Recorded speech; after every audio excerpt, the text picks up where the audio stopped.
Hi, this is Pastor David here. Today I'm going to talk about refuge. So what is refuge? Refuge is basically to seek reliance in the three jewels and protection from our negative karma and, more importantly, negative rebirths. So in general, refuge is two things. It's a formal ceremony to confer the refuge vows, and it's also a mental attitude of one who has taken refuge, basically a Buddhist. So in order to have this mental attitude of a Buddhist, there are two causes for refuge. One is to have faith in the three jewels, in that they are able to protect us and liberate us from suffering. And so what is the three jewels? The three jewels is the Buddha, the Dharma, and the Sangha. Naturally, the teacher, the guru, who is going to confer the refuge to you is part of the Buddha jewel.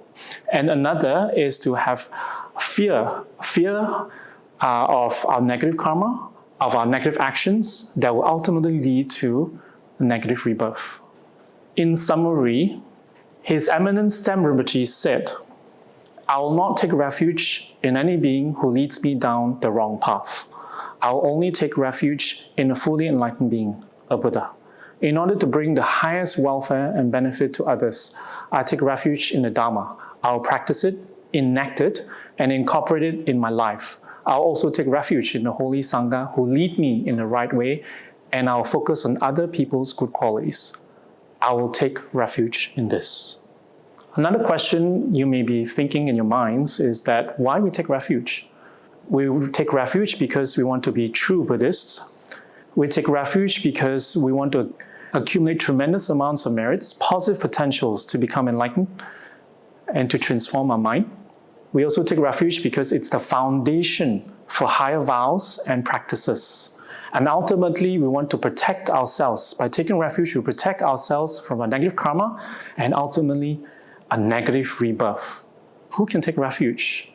Anyone can take refuge. Anyone who seeks to be a true Buddhist, a practicing Buddhist, and anyone who has faith in the teacher who is going to confer the refuge vows. So what are the benefits, you may be thinking? Well, number one, we've mentioned this, we become a true Buddhist. And then when we take refuge vows, it becomes a foundation for taking other vows and higher practices. And when we take refuge and we hold the refuge vows, it purifies a lot of negative karma that we've accumulated in the past. And we accumulate tremendous amounts of merits for our transformation and for enlightenment.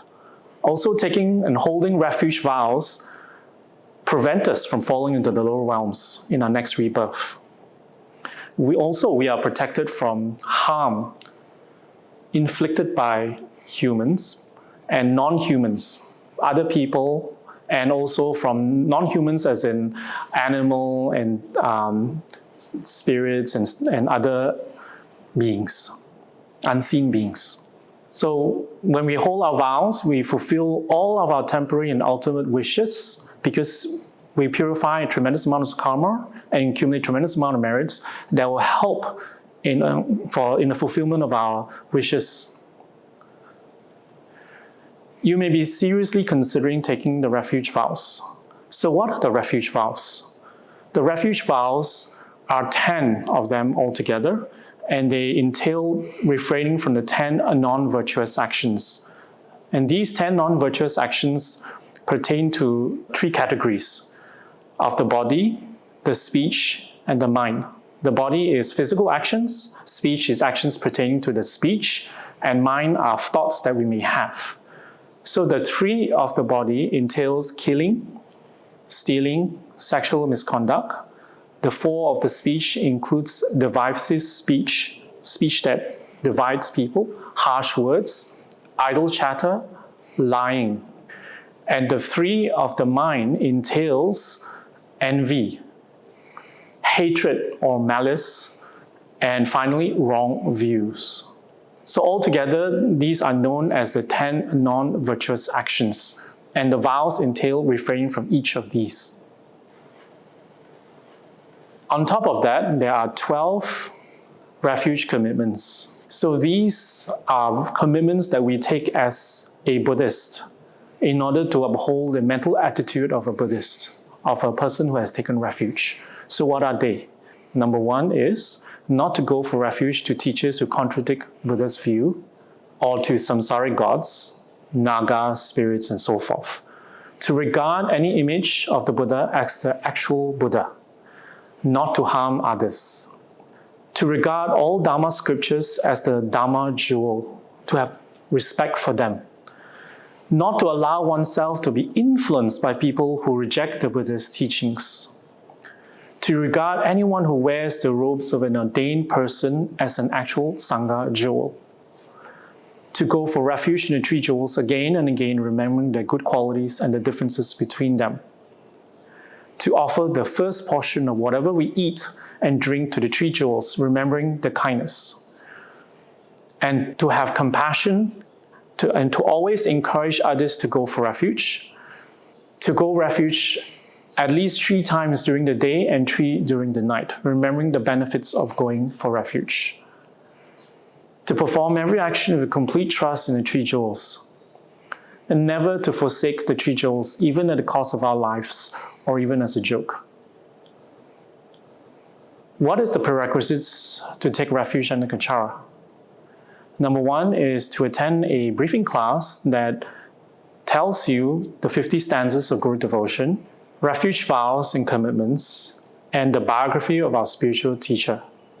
This class will be conducted by a Kachara pastor, and this class will give you the basic knowledge of our spiritual teacher and the organization. It is open to all ordinary members and friends of Kachara.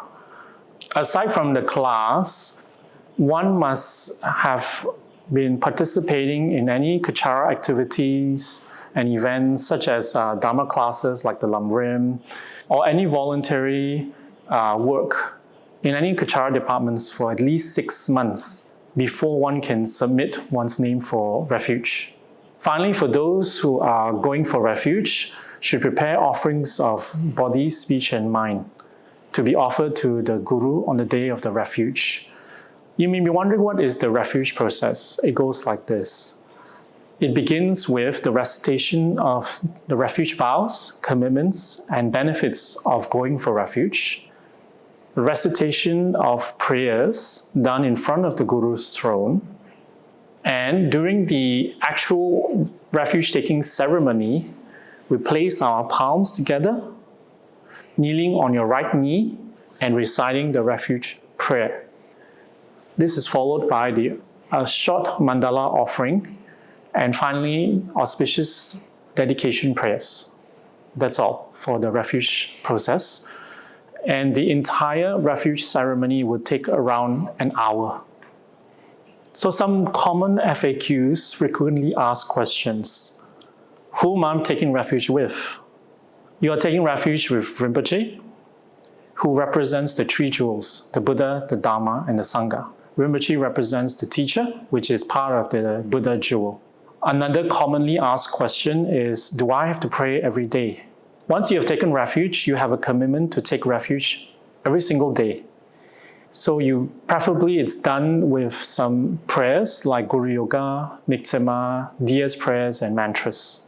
What if I break my vows? So the vows are regenerated every single day when you take refuge. Each time you break your vow, there is negative karma involved. And so it will be preferable for us to engage in purification practices like Bodhisattva, 35 confessional Buddhas, in order to purify the negative karma that one has collected. Can I renew my refuge vows? Should I renew the vows? Yes, you can. You can formally renew your vows through the refuge ceremony. And what if you're not in Malaysia? It is preferable for the practitioner, the refuge seeker, to take it in front of Rinpoche's throne. But if there's a valid reason that you cannot make it, then an online ceremony can be arranged accordingly. Finally, can I take refuge on my own? As His Eminence Sen Rinpoche had explained before, that one can take refuge if you abide by the teachings that is given by the teacher and have faith in the teacher.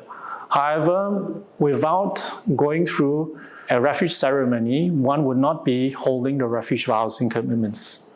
Thank you very much. I hope whatever I've shared with you has helped you in your understanding of what refuge is. And I wish you all the best, and may all of us take refuge in the Three Jewels and experience the blessings and protection of the Three Jewels.